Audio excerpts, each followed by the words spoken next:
when I saw him the first time. And I said it, I didn't say it to be cute. I said it because I was blown away. I'd never seen a dude that good looking. He was one of the best looking dudes, wasn't he? Mm-hmm. Sure was. I mean, baby, when I walked in and saw it, there it was. It's 1967, and Elvis Presley, the king of rock and roll, is having the worst day of his recording career. He's standing in RCA Studios in Nashville, watching some of the most talented musicians in the world completely butcher a song he's desperate to record. And in just a few hours, a scruffy fisherman with muddy boots is going to walk into that studio and change everything. But here's what makes this story absolutely wild. That fisherman didn't just save Elvis's recording session, he pulled off something that nobody in the entire music industry thought was possible. He looked Colonel Tom Parker's empire right in the eye and said no. And he walked away with everything.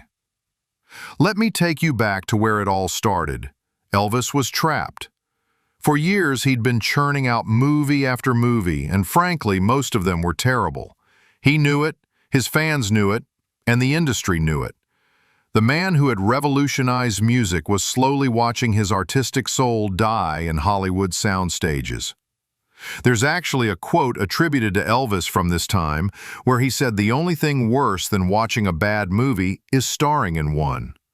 So when Elvis was driving around Los Angeles and heard this song called Guitar Man on the radio, something clicked. This wasn't just another tune, this was his ticket back to real music. The song had this incredible groove, this rhythm that was pure Elvis territory. It was everything he'd been missing, everything he needed to prove he was still the king. The song was written and recorded by Jerry Reed, a relatively unknown musician who was grinding it out in Nashville under the wing of legendary producer Chet Atkins. Now, Jerry's version had barely made a dent in the charts. It peaked at number 53 and disappeared. But Elvis heard something in it that nobody else did. He heard his comeback. So Elvis heads to Nashville with absolute confidence. He's got the best session musicians money can buy lined up. We're talking about Harold Bradley, Chip Young, Charlie McCoy, Floyd Kramer on piano, Buddy Harman on drums. These weren't just good musicians, these were legends. Bob Moore was on bass, and if you don't know Bob Moore, just understand that it might be easier to list the classic songs he didn't play on than the ones he did. These guys could make any song sound incredible. They'd backed everybody from Patsy Cline to Johnny Cash. They were the Nashville A-Team, and they were ready to make Elvis's comeback single. But then something unprecedented happened. They couldn't get it right. For hours, they tried to capture that Jerry Reed magic, and it just wasn't working. Harold Bradley and Chip Young, guys who could play anything, were struggling with the feel. The rhythm wasn't locking in. The groove that made Elvis fall in love with the song was nowhere to be found. Elvis is getting frustrated. His producer is getting nervous. The musicians are getting embarrassed. This was supposed to be easy.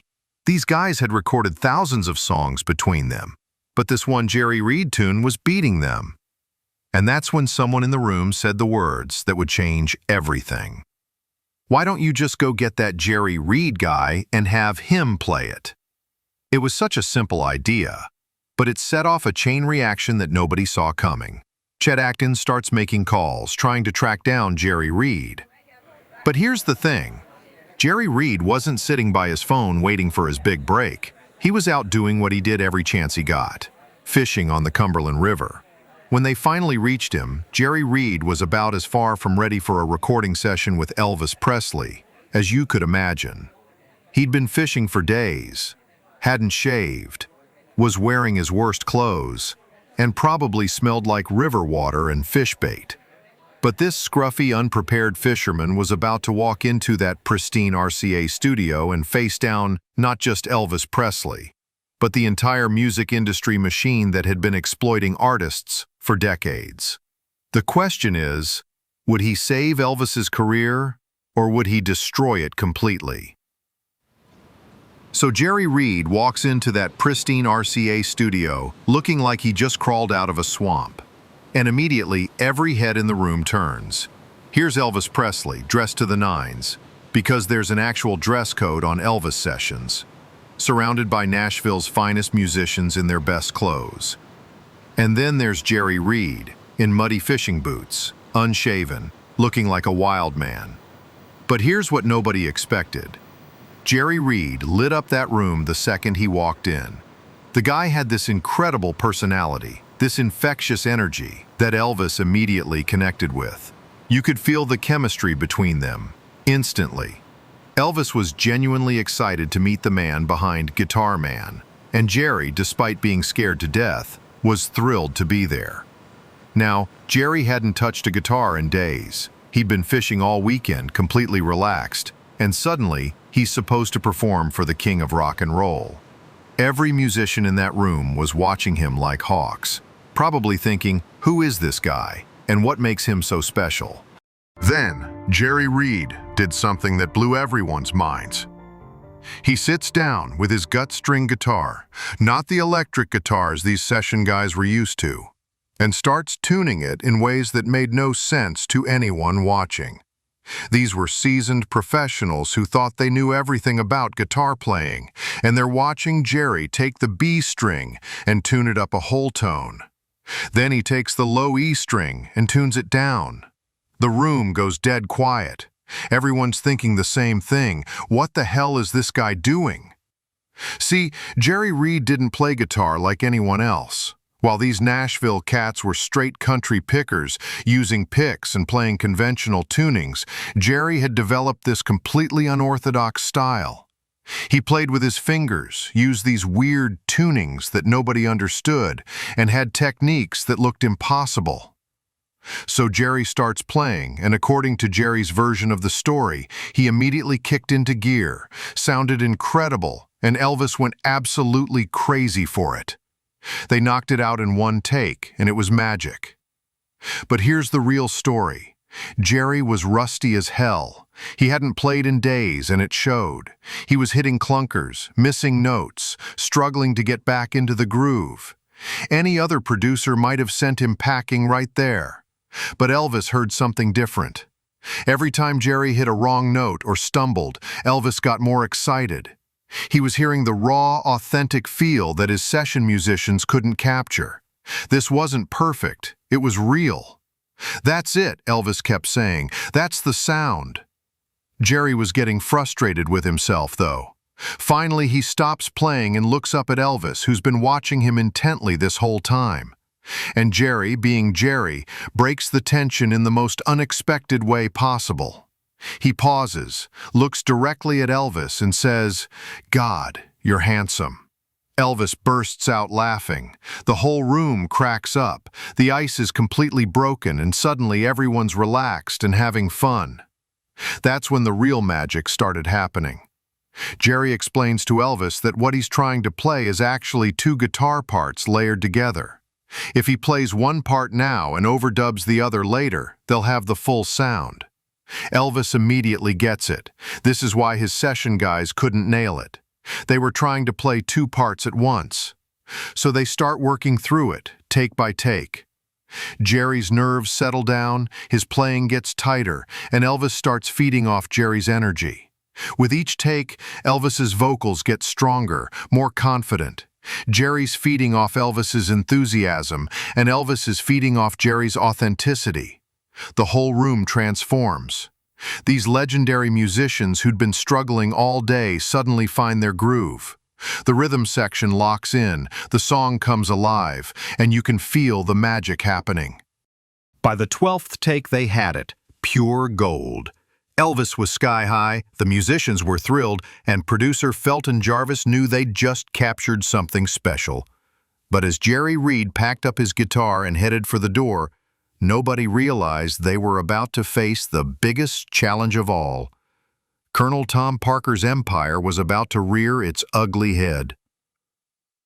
Jerry Reed is walking toward the door, probably thinking this is the best day of his career. He just nailed a recording session with Elvis Presley, made friends with the king himself, and helped create what everyone in that room knew was going to be a massive hit. Life was good. Then the business guys stepped in. "Hold on there, Jerry. We need to talk about some paperwork." Now, Jerry had no idea what was coming.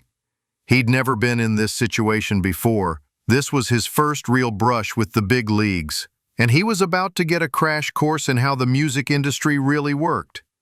See, Colonel Tom Parker had a rule. It wasn't written down anywhere, it wasn't advertised, but everyone in Nashville knew it. If Elvis Presley was going to record your song, you had to sign away half of your publishing rights. Not negotiate, not discuss. You signed, or Elvis didn't record your song. And here's the twisted genius of it. It was actually a pretty good deal for most songwriters. If Elvis recorded your song, especially if it became a single, you were going to make serious money, life-changing money, the kind of money that could set you up for decades. So most writers, even the successful ones, gritted their teeth and signed the papers. The business guys start explaining this to Jerry like they're doing him a favor. Look, this is just how it works. Elvis records your song, it becomes a hit. You make a fortune. All you have to do is sign away half your publishing. Jerry Reed stops dead in his tracks. What did you just say? Half your publishing. That's the deal. That's how it works with Elvis. Now, Jerry Reed was many things. A fisherman, a guitar player, a songwriter, a guy with a great sense of humor. But he was also a poker player. And poker players know how to read a room. They know when they're holding a winning hand, and they know when to push all their chips into the center of the table. Jerry looks around that studio.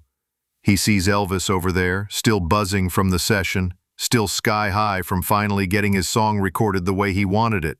He sees the musicians packing up, all of them knowing they just captured something special. He sees the producer, Felton Jarvis, probably already thinking about how this song is going to restart Elvis's recording career. And Jerry Reed realizes something that nobody else in that room has figured out yet. He's got all the power here. Let me understand this, Jerry says, his voice getting a little harder. You want me to sign away half my publishing for a song that Elvis has been trying to record all day without success, a song that your entire A-team of musicians couldn't get right, a song that only worked when I walked in here and played it myself. The business guys start getting uncomfortable. This isn't how these conversations usually go. But Jerry's just getting started. Look over there at Elvis. Look at how happy he is. Look at how excited he is about this recording. You really want to walk over there and explain to the king of rock and roll why his comeback single isn't going to be released? The room goes dead silent. Everyone's watching this scruffy fisherman from the Cumberland River stare down Colonel Tom Parker's entire operation. Because that's what's going to happen if I don't sign these papers, right? You're going to tell Elvis that his perfect recording session means nothing because Jerry Reed wouldn't play ball with your publishing deal. Jerry Reed had read the room perfectly. He knew Elvis loved the song. He knew the recording was incredible. And he knew that Elvis had final say over what got released. I'll tell you what, Jerry says, and you can hear the poker player in his voice. You go ahead and explain to Elvis why this song isn't coming out. That's your business, but I'm not signing that paper. And with that, Jerry Reed walked out of RCA Studios, leaving behind the most powerful machine in the music industry, completely stunned. The king of rock and roll had just met the one man who wouldn't bow to his empire. Jerry Reed's victory wasn't just about one song or one recording session. What happened in that RCA studio that day represented something much bigger. The moment when an artist finally said enough to a system that had been exploiting creative people for decades. Because here's what happened after Jerry walked out. Elvis Presley looked at his business team and said, "We're releasing that song." Not, "Let's negotiate with Jerry Reed." Not, "Let's find another song." He said, "We're releasing it, and we're releasing it exactly as we recorded it." Colonel Tom Parker, the man who had controlled every aspect of Elvis's career, who had built an empire on taking half of everything, had just been beaten by a fisherman from Nashville, and there was nothing he could do about it. Guitar Man was released in 1968, and it became exactly what everyone in that room knew it would be, a massive hit. It reached #1 on the country charts and cracked the top 50 on the pop charts. More importantly, it became the launching pad for Elvis's comeback. This was the song that proved Elvis could still make real music, that he wasn't just a movie star playing dress-up. The timing couldn't have been more perfect. This was right before the famous '68 comeback special, and Guitar Man helped set the stage for Elvis's return to live performance. Jerry Reed's stubborn refusal to give up his publishing rights had literally helped save Elvis's career. But the impact went far beyond just Elvis and Jerry. Word travels fast in Nashville, and soon every songwriter in town knew the story. Jerry Reed had done something that was supposedly impossible. He'd beaten Colonel Tom Parker at his own game. He'd proven that artists didn't have to accept exploitation as the price of success. This is why Jerry Reed's story is so important. In an industry built on taking advantage of creative people, Jerry Reed showed that sometimes, if you're smart enough and brave enough, you can win. He understood something that most artists never figure out. Your leverage isn't just your talent. It's understanding when you're irreplaceable. Think about it. Jerry Reed wasn't a huge star. He wasn't a household name. He was a working musician who'd barely had a hit. His version of Guitar Man had peaked at number 53 and disappeared from the charts. He was grinding it out in Nashville, doing session work, hoping for his big break like thousands of other talented musicians. But in that moment, in that studio, he was the only person in the world who could give Elvis what he needed. Not Harold Bradley, not Chip Young, not any of the legendary A-Team players who'd been struggling all day. Just Jerry Reed with his unorthodox playing style and his gut-string guitar. And Jerry Reed was smart enough to recognize that power and strong enough to use it. This is what separates truly successful people from everyone else. The ability to recognize when you hold all the cards, even when you don't look like you should. Jerry Reed understood that his value in that moment wasn't about his chart position or his fame. It was about being irreplaceable. The friendship between Elvis and Jerry Reed continued long after that recording session. Elvis genuinely respected Jerry, not just as a musician, but as a man who wouldn't be pushed around. They recorded together several more times, including U.S. Mail and A Little Less Conversation. And Elvis always made sure Jerry was treated with respect. There were no more publishing demands, no more strong-arm tactics. In fact, Elvis reportedly told people that Jerry Reed was one of the most talented musicians he'd ever worked with. Coming from a man who'd worked with Scotty Moore, Bill Black, and DJ Fontana, that was saying something. But more than that, Elvis respected Jerry's backbone. In a world full of yes-men and people trying to take advantage of him, Jerry Reed had proven he was different. Jerry Reed went on to have an incredible career, hit songs, movie roles, and a reputation as one of the most innovative guitar players in music history. But people who knew him said he was most proud of that moment when he stood up to the music industry machine and won. Here's the thing about artistic integrity. It's not just about making good music. It's about maintaining control over your own creativity. Jerry Reed understood that giving up half his publishing wasn't just about money. It was about maintaining ownership of his art, his ideas, his creative expression. And that's a lesson that resonates today more than ever. In an age where streaming services, record labels, and tech companies are finding new ways to exploit artists, Jerry Reed's story reminds us that artists have power, if they're smart enough to recognize it and brave enough to use it. The music industry is built on the assumption that artists are desperate, that they'll take any deal just for a chance at success. Jerry Reed proved that assumption wrong. He showed that sometimes the best business decision is to walk away from a bad deal, even when it looks like the opportunity of a lifetime. Jerry Reed didn't just save Elvis's career that day. He reminded everyone in that industry that real artists can't be bought, can't be intimidated, and won't be pushed around. He proved that talent, combined with backbone, is more powerful than any business empire. That scruffy fisherman from the Cumberland River had done something that music industry executives thought was impossible. He'd beaten the system, kept his integrity, and helped create a masterpiece in the process.